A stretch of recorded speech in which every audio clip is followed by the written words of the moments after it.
किसी ने प्रश्न किया था कि ध्यान से क्या महान हो जाएगा।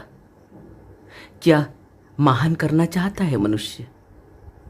क्या महान बनना चाहता है मनुष्य?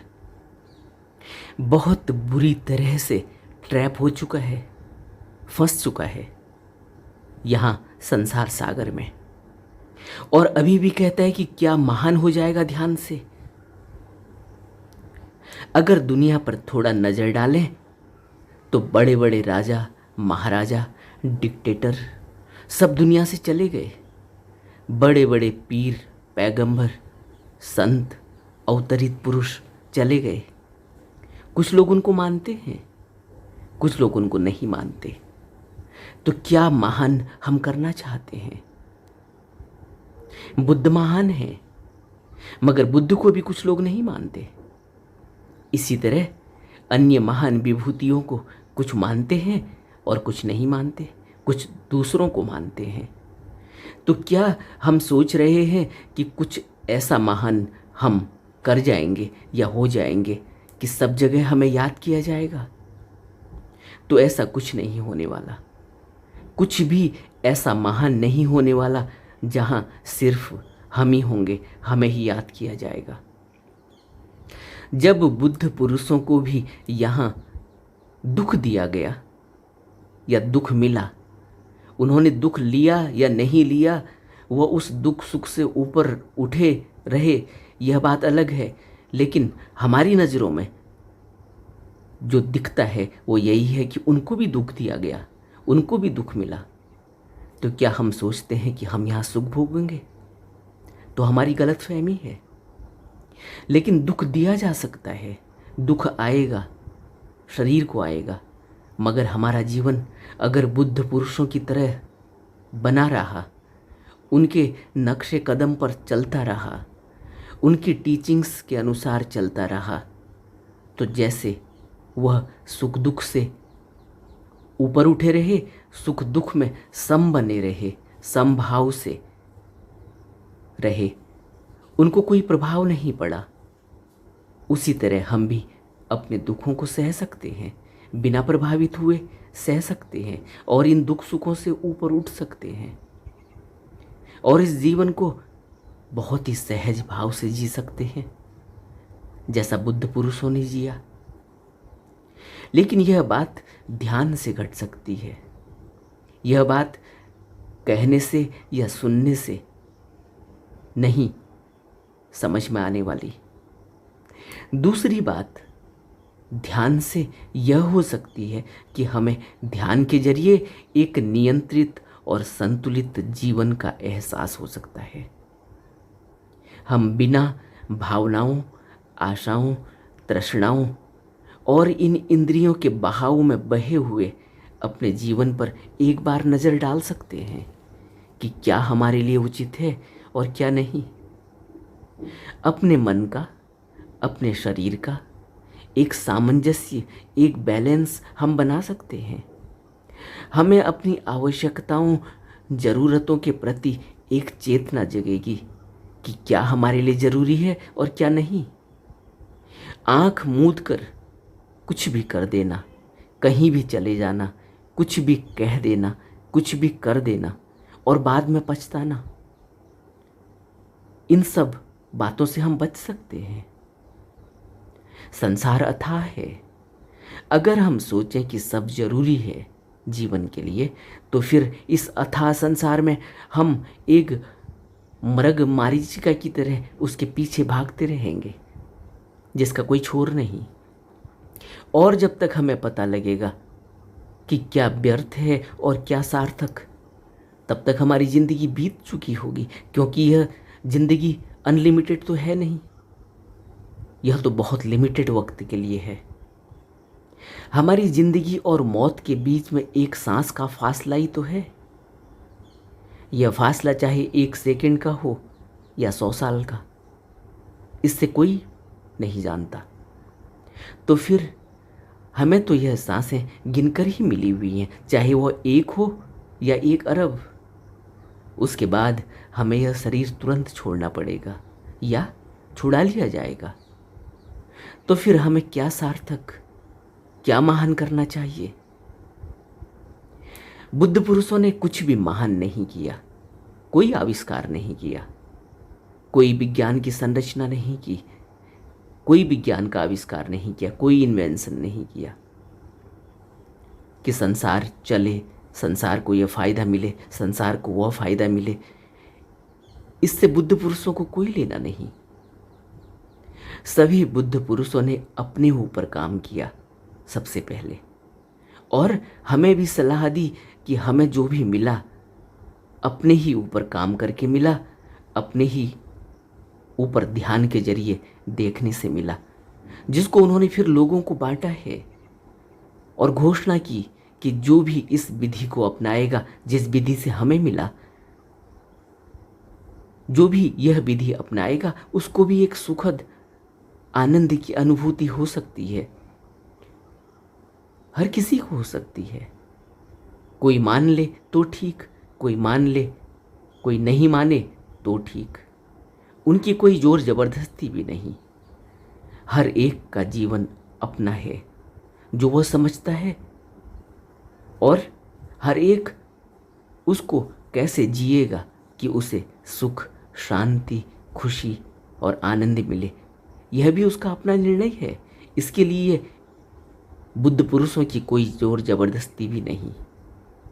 हाँ, इतना ज़रूर है कि हमें बुद्ध पुरुषों की बातें किसी हद तक ठीक लगती हैं, और जिस भी बुद्ध पुरुष की बात हमें ठीक लगती है हम उनको मानने लगते हैं, उनकी राह पर चलने लगते हैं, चलने की कोशिश करते हैं। और दुनिया में ऐसे लोग भी हैं जिनको बुद्धों के अलावा किसी और की बात जमती है, वह उनको मानने लगते हैं। मगर मानने का उद्देश्य तो सिर्फ यही है कि जिंदगी में सुख मिले, आनंद मिले, शांति मिले, मजा आए। यही तो हर व्यक्ति की खोज है कि उसे किसी तरह से उसकी जिंदगी में मजा आए, आनंद आए, शांति मिले। और इसीलिए वह किसी न किसी बुद्ध पुरुष के वचनों को मानता है, कि किसी न किसी बुद्ध पुरुष को फॉलो करता है, उनके बातों को अमल करने की कोशिश करता है। ठीक है, उसे एक बुद्ध पुरुष की बात अच्छी लगती है, दूसरे की बात नहीं जमती, लेकिन कभी न कभी, कहीं न कहीं वह रुकता तो है। उसको यह लगता तो है कि मुझे यहाँ से कुछ सुख मिलेगा, शांति मिलेगी। हालांकि जीवन के एक मुकाम पर पहुंचकर यह होता है, या यह कहें कि जब मन में ठहराव आता है, कहीं न कहीं मन में कोई विवेक की, प्रज्ञा की कोई किरण खुलती है, जब यह पता लगता है कि जिस तरह से वह संसार की दौड़ में दौड़ रहा है वहाँ कुछ मिलने वाला नहीं। इस संसार की दौड़ में तो सिर्फ एक ट्रैपिंग है, वह ट्रैप हो चुका है। उसे तो अब यह संसार की दौड़ में, संसार में जहाँ वह फंस चुका है, अब उसे किसी भी तरह से इसको जी लेना है, इसको भोग लेना है। और कम से कम आहत वह कैसे होगा अगर उसकी प्रज्ञा खुल गई, अगर उसके अंदर यह विवेक जागृत हो गया कि अब वह यहाँ ट्रैप हो चुका है, अब वह यहाँ फंस चुका है। अगर वो अभी यह मानने को तैयार नहीं कि वो यहाँ फंस चुका है, वो यहाँ ट्रैप हो चुका है, तो अभी भी वो छटपटाएगा, अभी भी वो दौड़ लगाएगा, अभी भी वो सुख, शांति, खुशी, कुछ महान कर लेने की बातें करेगा। लेकिन जो दूसरा स्कूल ऑफ थॉट है, ज्ञानियों ने जब भी कोई बात की और हमें बताई तो इसके पीछे रहस्य है। अगर ज्ञानियों ने यह कहा कि यहाँ हम एक गिवन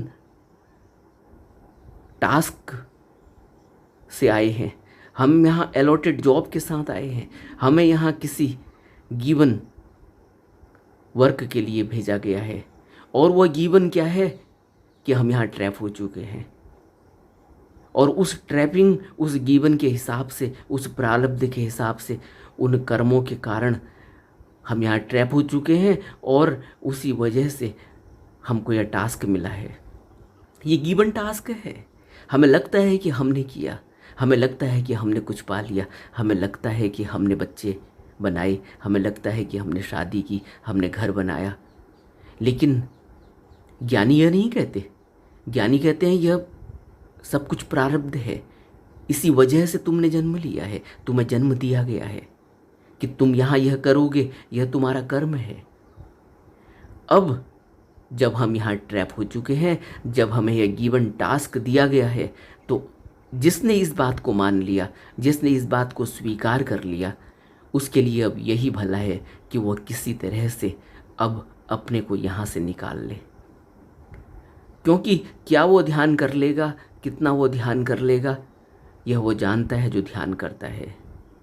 एक छोटा सा मंत्र किसी को जाप करने के लिए दे दो, या किसी को एक छोटी सी बात कह दो कि यही दोहरानी है, वह उसको दोहरा नहीं सकता।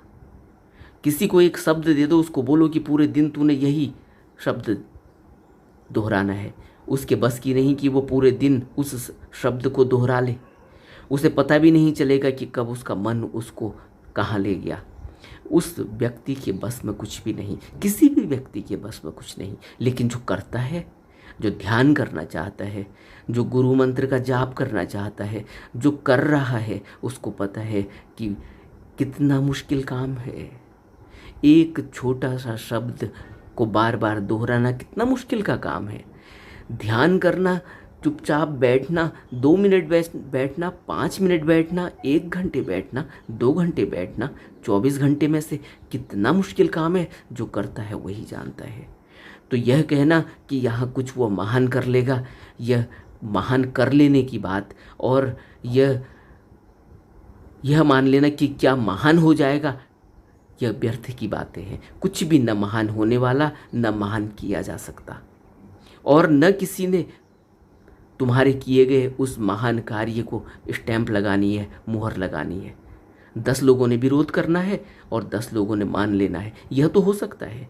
लेकिन तुम बहुत बड़ा इससे कर लोगे, कोई नहीं कर पाया और हम भी नहीं कर पाएंगे। जब हम एक छोटा सा 5 मिनट हम चुपचाप स्थिर होकर नहीं बैठ सकते, तो हम क्या सोचते हैं कि हम यहाँ कुछ कर लेंगे। जब कुछ भी नहीं करना है तो वह करना कितना मुश्किल है, तो हम क्या कर लेंगे। और क्या कर लेंगे, उसमें मन बीच में आ जाएगा, उसमें अहंकार बीच में आ जाएगा, उसमें मैं और मेरी बीच में आ जाएगी, तो फिर हम क्या कर लेंगे। चुपचाप घर के अंदर एकांत में 5 मिनट बैठने को किसी को बोलो तो पता चलेगा कि वो क्या कर सकता है। और वो महान, दुनिया में महान काम कर लेने की बात करता है, और उस महान काम को वह प्रूफ कर लेना चाहता है कि उसने महान कर लिया। वह कुछ भी महान नहीं कर सकता। लेकिन यह ज़रूर लगेगा कि यह व्यर्थ की बात है, लेकिन जब इसमें गहराई से विचार करेंगे एकांत में बैठकर, तब पता चलेगा मेडिटेटिव माइंड से कि कुछ भी यहाँ करने जैसा नहीं।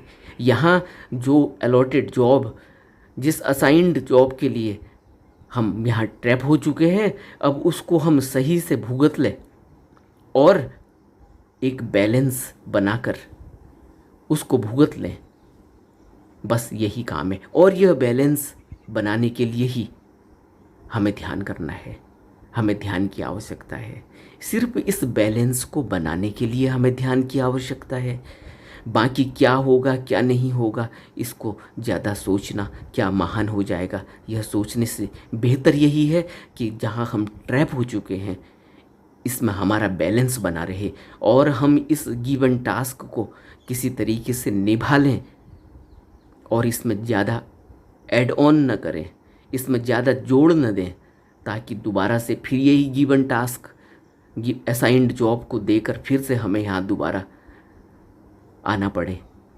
बस अगर ये इस स्कूल ऑफ थॉट को हम मानते हैं कि हम यहाँ ट्रैप हो चुके हैं और किसी असाइंड जॉब की वजह से अलॉटेड जॉब को भुगतने के लिए यहाँ आए हैं, तो बेहतर यही है कि ध्यान के जरिए हम बैलेंस बनाते हुए हम इसको भुगत लें, इसमें ऐड ऑन ना करें।